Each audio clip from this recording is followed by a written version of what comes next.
Hi everyone and welcome back to my channel. My name's Sophie and this channel is chronicling my journey of living my best life with multiple chronic health conditions. Today I will be talking about the invasive CPET or the invasive cardiopulmonary exercise test and what my experience was. I was going to talk about what the results were and what they mean, but I have not yet heard back from the doctors I messaged last week, so I'm gonna hold off on Wednesday. Regardless of whether or not I will have heard from them, I will talk about what the results are. I just won't be able to talk about what the plan for the results are. But yeah, and I'll apologize ahead of time. I am completely exhausted. It's been a long week at work, just trying to get caught up from things. There were some changes while I was gone. Just a lot of work stuff, and I'm exhausted. I'm recording this on Saturday morning, which I normally don't do. I normally have the videos scheduled to go up, but that did not happen this week because I was hoping to hear back from the doctors. Anyway, the invasive cardiopulmonary exercise test, in short, is basically a right heart catheterization combined with a cardiopulmonary exercise test, or a CPET, on an upright cycle ergometer or an exercise bike. So I go into the room. It is very cold. I actually start, at one point I was literally like shivering and my fingertips turned blue. I was so cold. I have never had that happen before. To the degree that it happened, it was wild. As soon as I got on the bike, my fingers went back to a normal color. But yeah, it was definitely cold in the room, but you are exercising to like your max, so it makes sense that they want the room to be cooler so you're not overheating. Walking back to the room, the respiratory therapist told me that yes, like you're doing this study for you, but we also are doing our own research and we need you to sign. I'm sorry guys, there's going to be a lot of yawning. We need you to sign this consent form so we can use your data. It won't use your name, just your data. And of course I signed it, it's no big deal. They won't be able to use my data because we'll talk about that next time, but they will not be able to use my data for their study. Then I go back, we do some pulmonary function tests again, which as I've already stated, they were worse than the day before, which I find really interesting. I took off my workout tank top, left my sports bra on, left my workout shorts on, and they had me lay on the table and they got the arterial line in. They do it on your non-dominant hand, so I am right-handed. It went in my left wrist, and I do have a good pulse in that wrist on like my right wrist, which is where they tried to get it last year. And I do believe he had to stick me twice, and he was definitely having to fish around, even though he was using the ultrasound, because again, I am a very hard arterial line stick. I know this. I tell the doctors this ahead of time just so they know. But he was able to get it on like last year, so that was nice. Then they have you turn your head all the way to the left so they can do the pulmonary catheter. It's basically healed. I don't think there's anything left. It's gonna be a long day, guys. So they do use lidocaine to numb the area, and they used it in my wrist also. Last year when they used it, they really just like slammed the plunger and it burned a lot. This doctor went a lot more slowly, so he would inject a little, stop, inject a little, stop. So it was, like it burned, but it wasn't as nearly as intense as it was last year. The pulmonary catheter going in it just feels weird. If you've never had a right heart cath, I don't know how else to explain it. It literally feels like there is like butterflies twitching in your heart or something. It's a really weird feeling. After they got it in, I asked them if any of them had had their right heart cath done, just because it feels so weird. And none of them had. I do think it would be interesting if doctors had to go through some of the procedures they do to patients just so they have an idea of what it's like. Obviously not if they're like taking an organ out or anything like that, but something like a right heart catheterization, left heart catheterization, just so they know what the patient is feeling. I think it would give them an idea of what they're doing on a different level. Then I had to lay on my back for a while. I do not like laying flat on my back. I never have, but they did have a big monitor that was right in front of me and I could see all of my pressures. Now, they weren't labeled, but I could tell by what the numbers were. I had a good idea of what each of the pressures were, but some of them were a lot higher than I was expecting them to be. So I was asking them, like they were all in different colors. I was like, what number's in red or yellow or whatever color this particular number was in, and they told me, and it was the pressure I thought it was.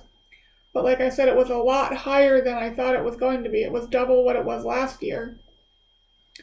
And they went through all the pressures with me, which the others I already knew. And I was correct on that one also. It was just, wasn't expecting that to be there.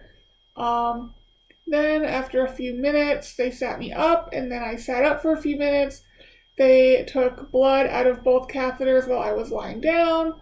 Then after I was sitting up for a while, they took blood out of both catheters. And then I got on the bike. I had instructions.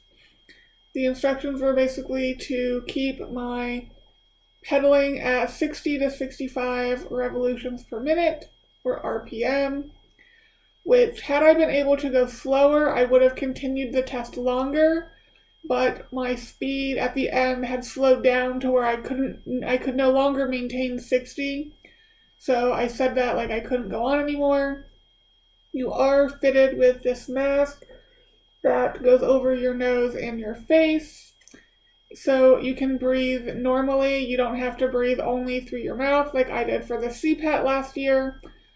It also meant I wasn't drooling, which was nice.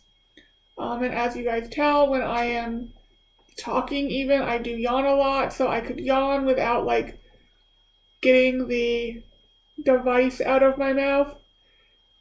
Since last year, I had to hold the device in my mouth. Well, it was kind of hooked up to my head, but kind of not.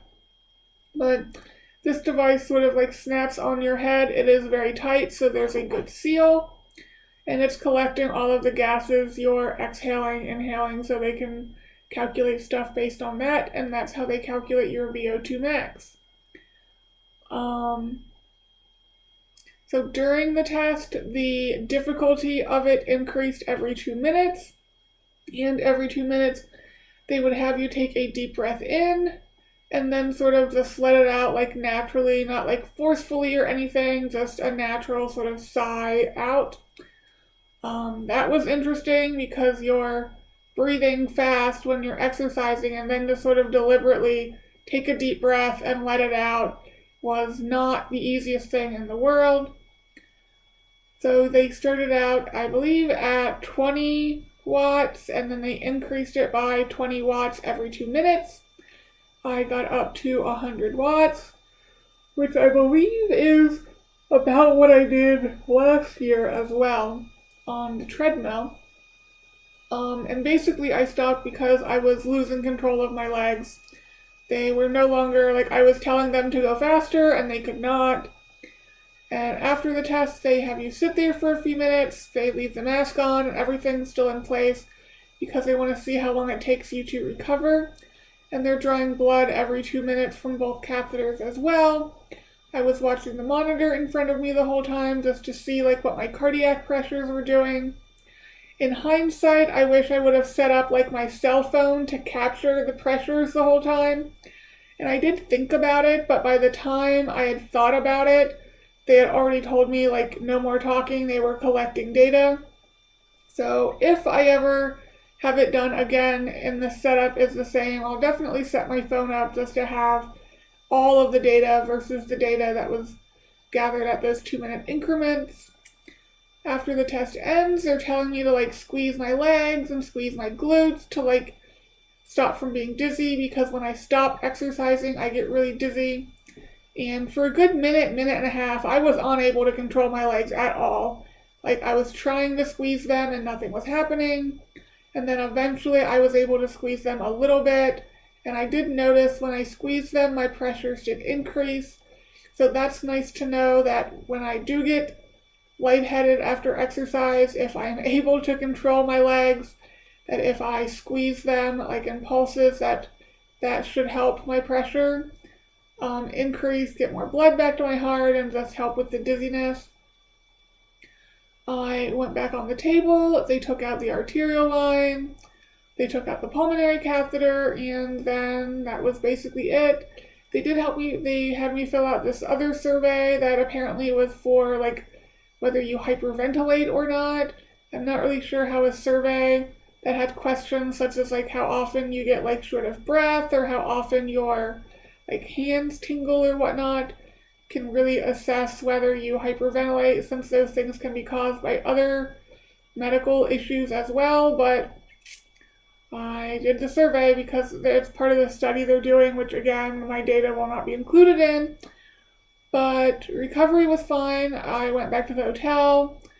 I turned the oxygen up because I know if I did not, my muscles would be twitching, and then I do not sleep, and it is miserable. So I slept okay that night. My muscles were not twitching. I ate. I had a nice Subway sub to go back to. I did not eat any of the pastries I got from the farmer's market, just because the Subway sub was rather filling, so I didn't need anything else. But that was the experience. As you guys know, I do love the higher intensity exercise. I love going to the sprint class Friday mornings, which I haven't been to in a while. Basically, I don't set an alarm for that, and if I wake up in time and feel good, I go. If I don't, I don't.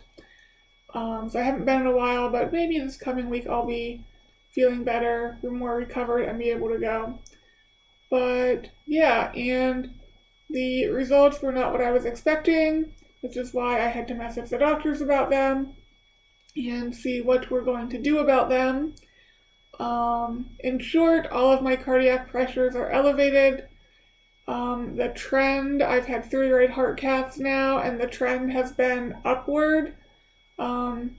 So just waiting to hear back as to what, if anything, we're going to do about that. But more on that in the next video, again, regardless about whether or not they have responded or not. I can at least go over the results, what they mean, and all of that. But that's going to be it for this video. Again, I'm sorry it was a longer one. The next one will be too. But yeah, so that was my experience. I highly recommend, if you're getting the invasive CPET, Dr. Tonelli at Cleveland Clinic, A+, just on his ability to get my arterial line in.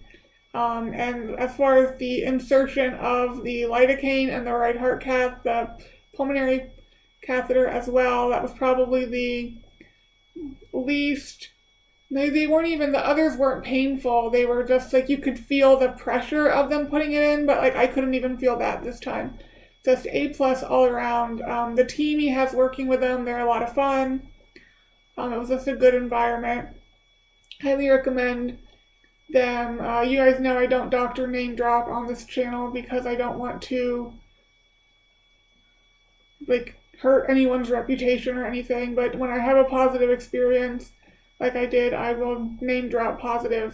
Dr. Tonelli, A+ there. Anyway, that's going to be it, and I will talk to you guys next time. Bye, guys.